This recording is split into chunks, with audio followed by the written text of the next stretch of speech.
मुख्तार की लोकप्रियता माफिया और मसीहा कितनी बार परीक्षा लेने के बाद मानेंगे? चलिए इसी चुनाव के बाद आगे तो मान लीजिएगा। गाजीपुर की एक एक जनता हमारा परिवार है और जब परिवार में मुसीबत आती है ना तो हम लोग हमेशा खड़े रहते हैं। और क्योंकि आज हमारे पूरे गाजीपुर के परिवार पर मुसीबत आई है तो हम सबको इकट्ठे खड़े होना होगा और सबके लिए लड़ना होगा। हमारा दर्द, हम लोग की जो कठिनाई है, हम लोग की जो मुश्किलें हैं वो हम लोग से ज्यादा कोई ना समझ सकता है। अफजाल अंसारी को चुनावी महफिलों में मुख्तार अंसारी की याद आ रही है।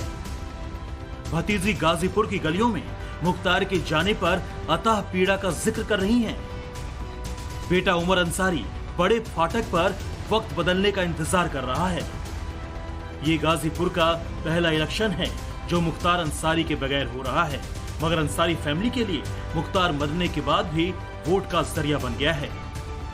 चुनाव बाद आप बात कर लीजिएगा, जितनी सीटें पूरब में हारेगी उसमें कम से कम 50,000 वोट का, कम से कम 50,000 का वोट का इजाफा मुख्तार अंसारी की जिस तरह से जेल के अंदर निर्ममता पूर्वक हत्या की गई है और उसको माफिया कह करके भी अपमानित करने का प्रयास किया गया है, उसकी वजह से आम जनता में गुस्सा है। मुख्तार अंसारी की इमेज माफिया की रही है, मगर अंसारी फैमिली उसे मसीहा के तौर पर पेश कर रही है। मुख्तार ने हर वर्ग के लोगों का शोषण किया, लेकिन उसे मुसलमानों का रहनुमा बताया जा रहा है। मुख्तार ने सिर्फ गाजीपुर ही नहीं, समूचे पूर्वांचल में आतंक मचाया। माफिया फैमिली अब खुद को ही पीड़ित बता रही है और इस मनगढ़ंत थ्योरी को अकेले अफजाल ही वायरल नहीं कर रहा, बल्कि उसकी बेटियां भी कदम ताल कर रही हैं। अब तक अफजाल अंसारी की बड़ी बेटी नुसरत अंसारी ही चुनाव प्रचार कर रही थी। पिता के लिए वोट मांगने के साथ साथ अपने लिए फील्डिंग सेट कर रही थी, मगर अब अफजाल की एक और बेटी चुनावी पिक्चर में उतर गई हैं। इनका नाम है नूरिया अंसारी। नूरिया की भाषा भी वैसी ही है जैसी अफजाल अंसारी की है। हमारा दर्द, हम लोग की जो कठिनाई है, हम लोग की जो मुश्किलें हैं वो हम लोग से ज्यादा कोई ना समझ सकता है। हम लोग परिवार के लोग हैं। सत्ता में बैठे योगी और मोदी जी का कोई परिवार नहीं है, उनका कोई बच्चा नहीं है। उनको नहीं पता कि आने हमारे बच्चे का भविष्य माँ बाप के लिए कितना बड़ा टेंशन की बात होती है कि हमारा बच्चा का खाएगा, का कमाएगा, उसके बच्चे का खाएगा। माफिया फैमिली का डायरेक्ट अटैक योगी आदित्यनाथ पर है, प्रधानमंत्री नरेंद्र मोदी पर है, क्योंकि अफजाल को पता है गाजीपुर को जीतना है तो मोदी योगी की जोड़ी को टारगेट करना होगा, वरना पूर्वांचल में मोदी लहर चली तो साइकिल इसमें उड़ जाएगी। गाजीपुर, घोसी, बलिया, जौनपुर, आजमगढ़, चंदौली और वाराणसी ये वो लोकसभा सीटें हैं जहां मुख्तार फैमिली का दबदबा माना जाता था और 19 के इलेक्शन में इसी मुख्तार फैक्टर के चलते गाजीपुर में बीजेपी हार गई। मगर अब सामने 2024 है और मुख्तार भी नहीं। ऐसे में उनके ना होने का क्या फर्क पड़ेगा, ये गाजीपुर की पब्लिक से ही सुनिए। इस बार जो है कि गाजीपुर जनपद में एक भी बूथ नहीं लूटा जाएगा। पहला पॉइंट, अगर ये लोग टिकट पाने में पिछुआ जाते थे तो प्रत्याशी गायब हो जाता था। अगर ये लोग चुनाव लड़ करके हार जाते थे तो विधायक गायब हो जाता था। अगर ये लोग सांसद हो जाते थे तो अपनी पार्टी के नेता के हाथ जोड़ने पर भी गलत बटन दबा देते थे। जब से मोदी सरकार आई है 2014 से किसी प्रकार कोई फैक्टर नहीं रहा है, विकास की राजनीति हो रही है। और रही बात 2019 की चुनाव की, तो अगर सपा बसपा गठबंधन नहीं रहा होता तो माननीय मनोज सिन्हा जीतते होते। तो इसलिए मैं नहीं मानता हूँ कोई फैक्टर कोई काम करने वाला। सिर्फ मोदी जी गारंटी पे लोग विश्वास कर रहे हैं और विकास की राजनीति में विश्वास कर रहे हैं। पिछला रिकॉर्ड ये कहता है कि जब सपा बसपा और भाजपा अलग अलग लड़ती है तो समाजवादी पार्टी की मजबूती और बढ़ जाती है। वोटों के ध्रुवीकरण से बसपा के वोट बसपा के पास चले जाते हैं, सपा के वोट सपा के पास और भाजपा के वोट भाजपा के पास। इस रेशियो में हमेशा समाजवादी पार्टी गाजीपुर लोकसभा से मजबूत पड़ती है किसी अन्य दल से। मुख्तार अंसारी जब जिंदा था तब 10 साल बड़े भाई अफजाल अंसारी ने पूर्वांचल की सियासत में अपनी जमीन तैयार की। 2004 और 2009 में अफजाल गाजीपुर से चुनाव लड़ा, फिर 2014 में बलिया से चुनावी मैदान में उतरा। 2019 में अफजाल फिर से गाजीपुर में लौट आए। इन चारों चुनावों में अफजाल पर मुख्तार अंसारी का हाथ था, कभी साथ मिलकर तो कभी जेल के अंदर से, इसलिए 2 बार सांसद भी बन गया। लेकिन 2024 के इलेक्शन में पहले ही मुख्तार मिट्टी में मिल गया तो अफजाल को उसकी याद आ रही है। मुख्तार की मौत को सैड सॉन्ग बनाकर वोट बटोरने का सियासी प्रयोग किया जा रहा है। जुल्म के खिलाफ लड़ता रहा हूं और जुल्म के खिलाफ लड़ता रहूंगा। अफजाल अंसारी का पॉलिटिकल फ्यूचर क्या रहेगा, ये 13 मई को तय होगा।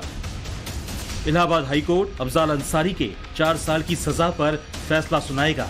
अगर अफजाल को राहत मिली तो चुनाव लड़ने का रास्ता साफ हो जाएगा, वरना सुनवाई आगे टलने या सजा बरकरार रहने पर उसकी उम्मीदों को झटका लगेगा। बैकअप के तौर पर बेटी नुसरत अंसारी के लिए भी अफजाल ने 4-4 सेट के पर्दे खरीद लिए हैं ताकि उसे राजनीतिक वारिस घोषित किया जा सके। और उसे भी मुख्तार अंसारी से जुड़े किस्से रटाए जा रहे हैं। कैसे मुख्तार के नाम पर वोट मांगना है ये सिखाया जा रहा है। जिस साम्राज्य का सुल्तान चला जाता है वो साम्राज्य बिखरने लगता है, तो वो साम्राज्य बिखर गया। अब उस साम्राज्य को दोबारा जुटाना, और साम्राज्य का मतलब मेरा इशारा समझ रहे होंगे आप कि बाहुबल का एक साम्राज्य था उनका, लोगों से मिलना जुलना, जेल में रहते हुए भी वो उतना प्रभावी थे, कहीं से फोन पर कहीं से किसी तरह से प्रभावशाली लोगों के संपर्क में आते थे और चुनाव पर प्रभाव डालते थे। अब मुख्तार अंसारी नहीं है तो उसका असर जो है इस चुनाव पे पड़ेगा ही पड़ेगा। अफजाल अंसारी को मुख्तार के विकल्प के रूप में खड़ा करना किसी को अभी मुश्किल है। तो सवाल यह है कि मुख्तार की मौत का आफ्टर इफेक्ट क्या गाजीपुर में दिखेगा? क्या पूर्वांचल की चुनावी तस्वीर मुख्तार की रुखसती से बदल जाएगी? छठे और 7वें चरण में होने वाली पूर्वांचल की इस पॉलिटिक्स का लेटेस्ट सिनेरियो समझने की बीजेपी की रणनीति जानिए। बीजेपी कैंडिडेट पारसनाथ राय के नामांकन में उत्तराखंड के सीएम पुष्कर सिंह धामी पहुंचे, फिर यूपी के डिप्टी सीएम ब्रजेश पाठक ने चुनावी जनसभा को संबोधित किया। मुख्यमंत्री योगी आदित्यनाथ भी गाजीपुर में जल्द रैली कर सकते हैं। वैसे भी जैसे जैसे पूर्वांचल की तरफ चुनाव बढ़ रहा है, बीजेपी के टॉप लीडर माफियाओं पर एक्शन का ज्यादा जिक्र कर रहे हैं। पैरवी किसके करते थे? 2 प्रकार के लोगों की पैरवी करते थे, या तो अपने परिवार की या आतंकवादियों की और माफिया और अपराधियों की। आप सोचो, हर बड़ा अपराधी, हर माफिया सपा का शागिर्द था कि नहीं था? समाजवादी पार्टी गुंडों की पार्टी है, लखनऊ की पार्टी है। और अगर कैंडिडेट की तुलना करेंगे, पारस राय जी शिक्षाविद है, एक शिक्षक है। शिक्षक देश को दिशा दिखाने का काम करता है। गाजीपुर से वाराणसी की दूरी बहुत ज्यादा नहीं है, महज 80 किलोमीटर का फासला है इन दोनों ही लोकसभा सीटों के बीच। और गाजीपुर में अफजाल के चलाए जा रहे मुख्तार फैक्टर को फील करने के लिए पीएम मोदी वाराणसी के जरिए पूर्वांचल की चुनावी तासीर बदलना चाहते हैं। इसी मकसद के साथ योगी आदित्यनाथ बार बार काशी का दौरा कर रहे हैं। गृह मंत्री अमित शाह भी 1 महीने के भीतर 2 बार बनारस जा चुके हैं। कोशिश यही है कि गाजीपुर में 2014 वाला रिजल्ट रिपीट हो जाए, जिससे माफिया फैमिली का सियासी चैप्टर क्लोज हो सके। एक वक्त था जब पूरे पूर्वांचल में माफिया डॉन मुख्तार अंसारी की हुकूमत चला करती थी। उसकी मौजूदगी भर से ही चुनाव में सियासी समीकरण बिगड़ जाते थे। वाराणसी में भी उसने एक बार चुनाव लड़ा था। वो साल था साल 2009। तब उसका सामना उस वक्त के दिग्गज बीजेपी नेता मुरली मनोहर जोशी से हुआ।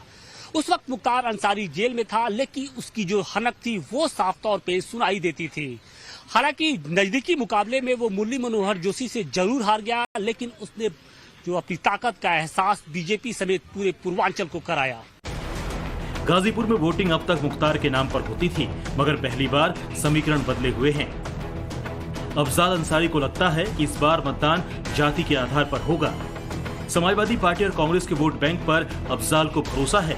अंसारी फैमिली के लॉयल रहे वोटरों से भी माफिया फैमिली ने उम्मीद लगा रखी है। एमवाई समीकरण को अफजाल अपने लिए बेहतर मानते हैं, जबकि बीजेपी को लगता है कि इस बार इलेक्शन पीएम के चेहरे पर होगा।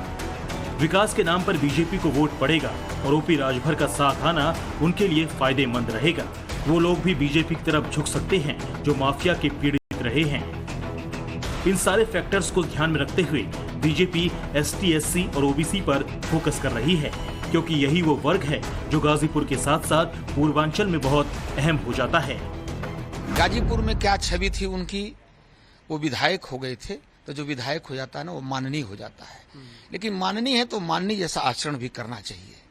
गाजीपुर की जनता जिस दिन उनका देहांत हुआ, अगर मैं सत्य कहूं तो राहत की सांस ली गाजीपुर की जनता ने कि कम से कम यहाँ जो आतंकवाद था आम आदमी के मन में, उसका अंत हुआ। ये स्पष्ट बता रहा हूं आपसे। तो गाजीपुर में चुनाव केवल दो कैंडिडेट के बीच में नहीं है, दो पार्टियों की लड़ाई भर नहीं, बल्कि इलेक्शन मुख्तार को मसीहा और माफिया बताने वालों के बीच भी है। अगर अंसारी फैमिली 2024 के समर में हार गई तो गाजीपुर मुख्तार के उस खौफ से बाहर आ सकेगा जो पिछले 3 दशकों से झेल रहा है। 7 मुकदमे झेल रहे अफजाल अंसारी इस बात को अच्छी तरह जानते हैं, इसलिए उनके बयानों में धमकी भरा लहजा भी सुनाई देता है। मेरे भाई ने जुल्म ज्यादती अत्याचार करने वाले और उसकी सरकार के सामने मरते मर गया, लेकिन घुटना नहीं टेका। अत्याचार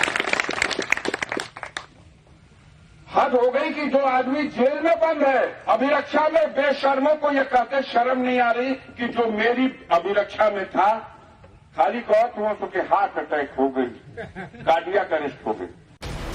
गाजीपुर के पिछले 6 चुनावों में समाजवादी पार्टी को सबसे ज्यादा 3 बार जीत मिली है और शायद इसी को फोकस में रखते हुए अफजाल ने अखिलेश की साइकिल को चुना है। मगर ये भी फैक्ट है कि अंसारी फैमिली का गाजीपुर में गुरूर बीजेपी ने ही तोड़ा है, फिर चाहे 1999 का चुनाव हो या 2014 का नतीजा। और इस बार तो वैसे भी मुख्तार की मौत को बीजेपी इम्पैक्टफुल मान रही है। वाराणसी से आशुतोष सिंह के साथ ब्यूरो रिपोर्ट, टाइम्स नाउ नव भारत।